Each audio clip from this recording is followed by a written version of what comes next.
Hi, testing. Hi, my name is Justin.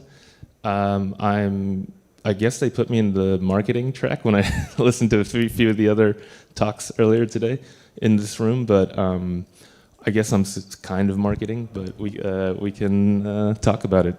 Do you mind? I'm talking about social, so I'm gonna post this on my socials. So if is anyone okay? Is everyone okay if I take like a selfie? All right.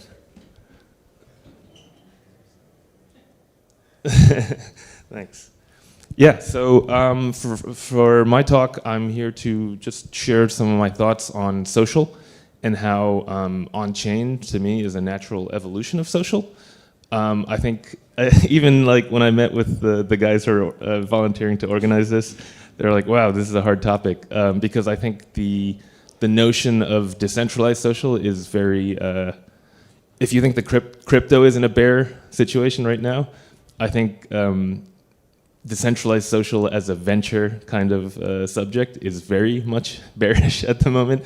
I think with the transition of Lens to another team, and similar to Farcaster, with the transition of Farcaster to another team, there is a lot of sentiment that decentralized social doesn't work. But yeah, I think that's kind of some of the things I want to share my thoughts on. And really, when you think about decentralized social in itself, that's the part for me where no one should really know or care about decentralized social. The internet is being social anyways, inherently. So like, the fact that you're trying to sell users on decentralized social, I think is kind of a fool's errand anyways. So a little bit about myself really quick before diving into more of my thoughts. I've been online since 1995. I think one of my first memories of the internet was using Yahoo to learn Princess Diana died in a car crash in 1996, I think, around. I used eBay and PayPal to buy video games way back in, I think my first purchase was in 2000. CD-ROMs still at the time, so you can, I guess I'm just trying to say that I've been interacting online for a very long time. I've been buying stuff, I've been selling stuff online for a very long time. I worked at an e-commerce company. I was an early employee at an e-commerce company in Asia that exited in 2016. This was way before Stripe was like a household name. Shopify was less known at the time. We built a lot of these things from scratch.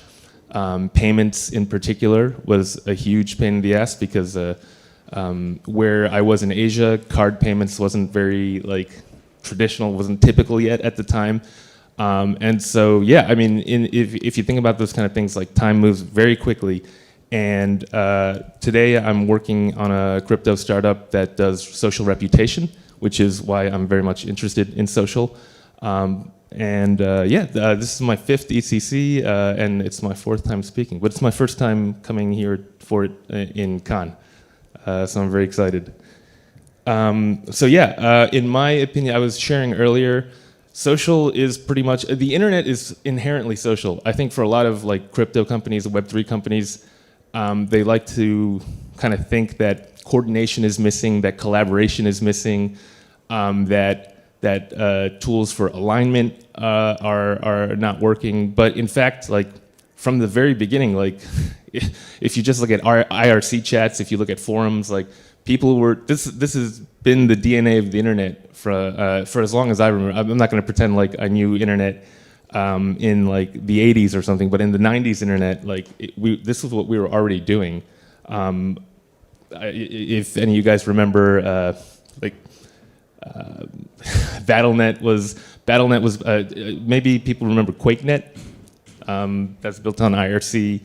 Bitcoin Talk obviously is a huge kind of like coordination mechanism kind of thing. Same with for me, the longest, I used to be a runner. The longest online ID I have today is an online running forum that I've been a part of since 1999, and I still have that ID today. So more and more, I think your accounts are becoming very important online. It doesn't have to be like it doesn't have to be a crypto thing, As we move more towards like an agentic web, I think we're seeing that social is kind of like the OG like protocol of the internet. Oh, this was supposed to be a GIF. I guess it didn't transfer. These are like the terms of service for Meta. I think it took me like a minute to scroll the entire thing. I mean, social in the last 2 decades has like exploded, right? Everyone in crypto always likes to complain about Web 2 social, where it's like read, write, and we don't own any of that. And it's true. I think it's really kind of crazy to me that Meta earned like 200. Excuse me.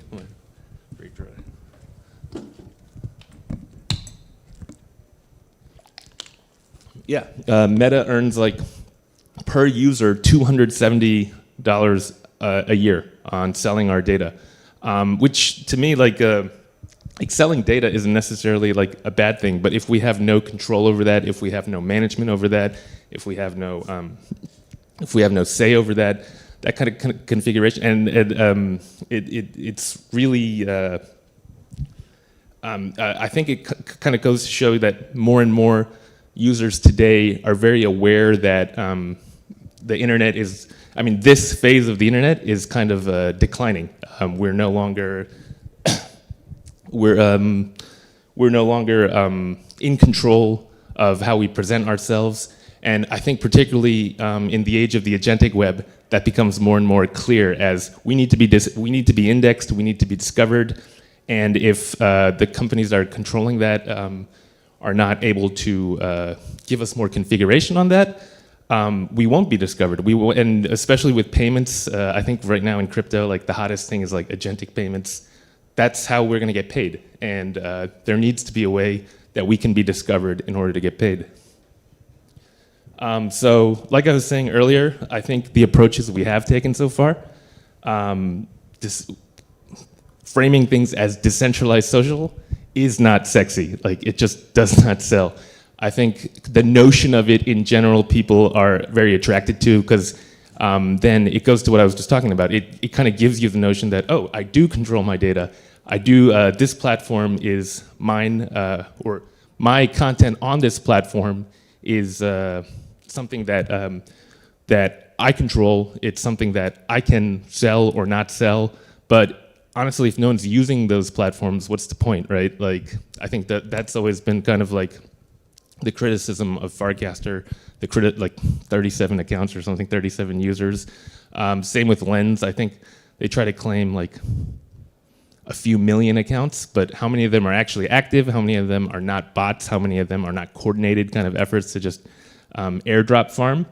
And so, like, really, this does nothing to change like the landscape of like Sybil attacks or anything. It doesn't really change the game for social, because no one's actually social on it. I think one of my primary criticisms of Farcaster, for example, is a lot of the content is about Farcaster. Like, there's people talking about Farcaster on Farcaster, and to me, like, that is not. That's not social, right? That's just like navel gazing. I mean, it is social in a way, but like social is people with actual interests, like their niche interests, like cozy corners. This is the kind of communities that internet was built upon. But right now, for a lot of like the Web3 based socials, it really is just like what do you call it? Like, not yield farming, but potential airdrop farming. A lot of it is just trying to gain control of the network early at early stages. And so I think one of the kind of issues, one of the challenges we have with decentralized social is we are trying to sell it to users as decentralized social. And I think the majority of users, I mean, at a conference like EthCC, of course, like, people care about sovereignty, people care about decentralization, people care about, you know, not having walled gardens as their services. But in fact, your average user doesn't care. I mean, when we scroll through, you know, Twitter, when we scroll through Instagram, when we scroll through TikTok, most people either want to be informed or entertained, and you know, their sovereignty is kind of like an afterthought. But really, I mean, and I think that's my point. No one really cares how the platforms are built.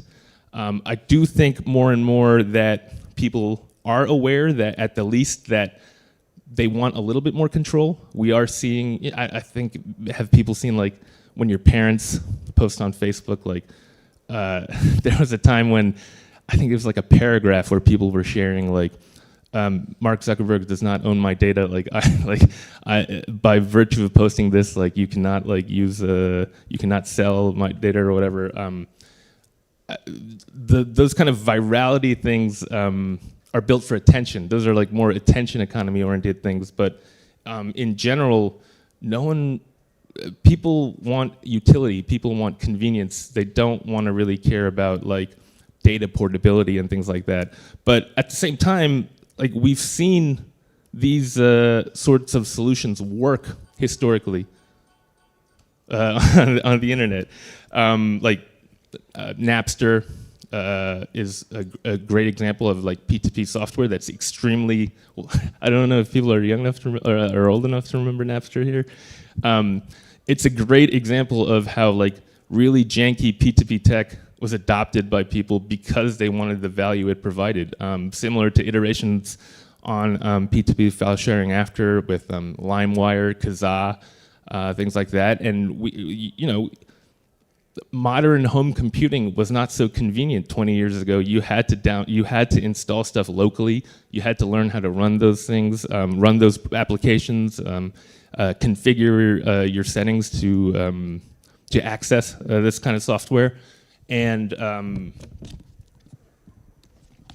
excuse me, yeah, I mean, so I don't really think it's a viable excuse to say, oh, everything needs to be handed to a user.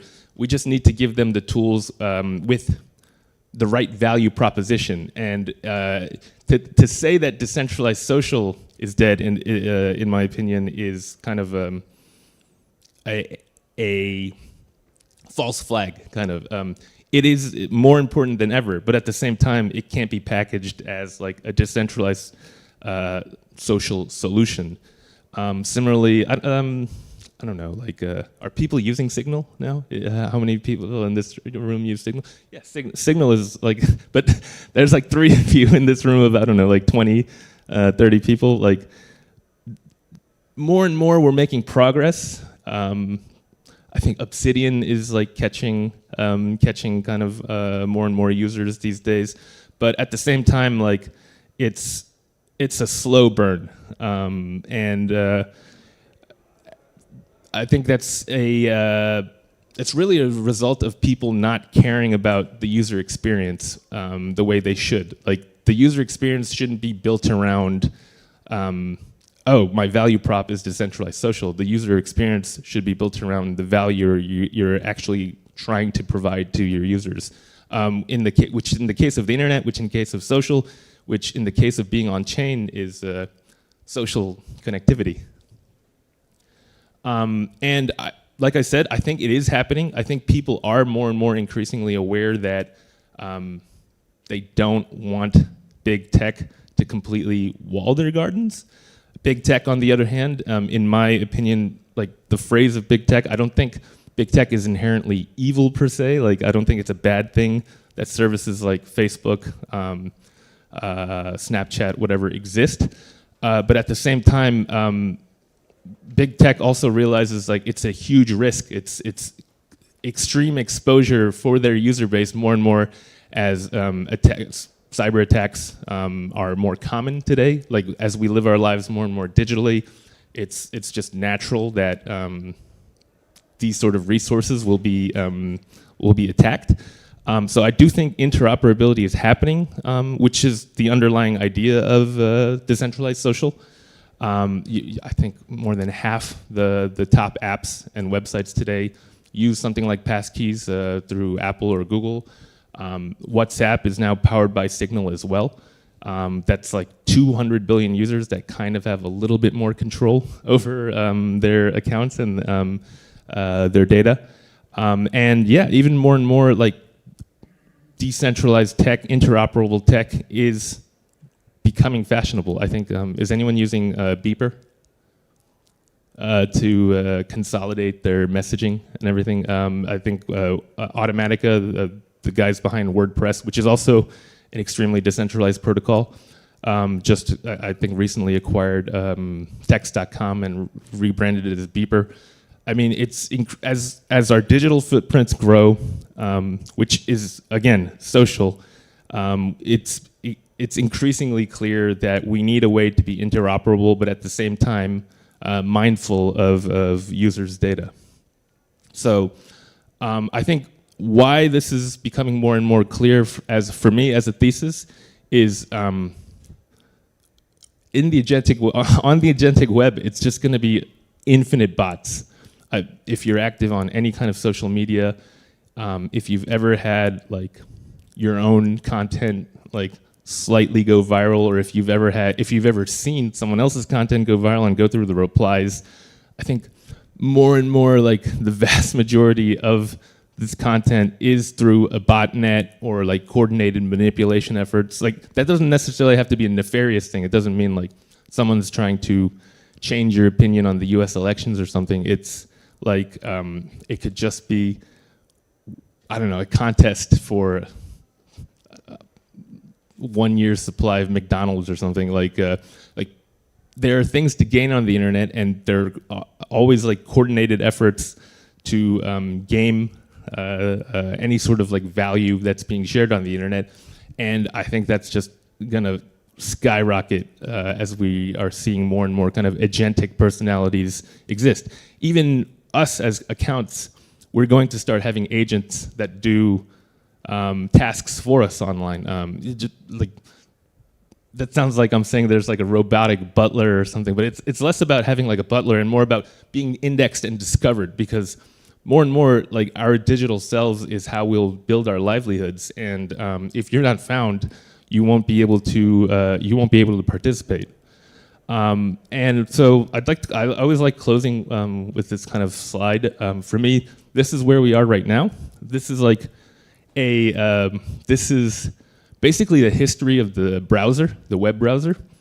This was when Chrome was released. I'm sure most people here use Chrome or some kind of Chromium browser. This was Netscape Navigator, the first circle, and the second circle is Internet Explorer. This is like several decades. I don't want to say something like, like a cliche like, oh, we're so early. It's not really about saying that we're early. It's just, this is how much iteration happens just on a web browser to make it like even remotely accessible today for how we socialize online.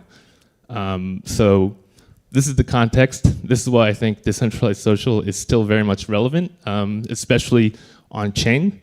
Thanks for coming to my talk.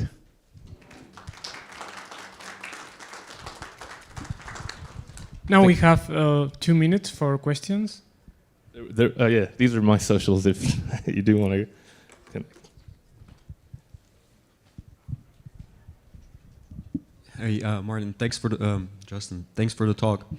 I was kind of half anticipating that you're demonstrating a problem and then you would, at the end, show your solution to this problem.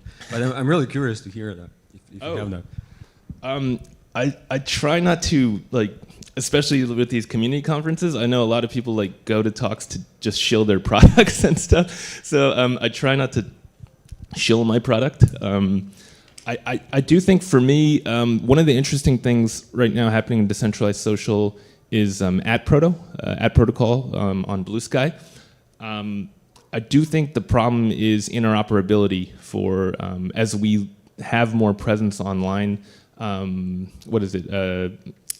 OAuth, like Gmail, for example, Google kind of dominated that for the last decade, but I think that's becoming more like we don't want to rely completely on one provider.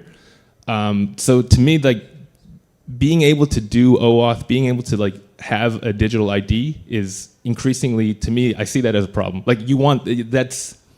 That's not, I guess the problem is you need to be identified. OAuth was one solution. I do think the kind of way @proto is set up is one of the better ways that it's being done today. But I do think on-chain is a lot. Doing it on-chain is a much superior and more sovereign solution. And so, yeah, anything kind of dealing with decentralized ID on-chain to me is extremely worth looking at today, even though everyone's into payments and stablecoins and stuff like that at the moment. I don't know if that answers your question. And to add on that, just because agentic payments and things are becoming such a big trend right now, I was commenting earlier, the next kind of problem that arises there is how do you know who your agents are paying? How do you know you're paying the right person? So that's why I think socials and social graphs and kind of bringing them on chain is going to be increasingly more important in the next few years.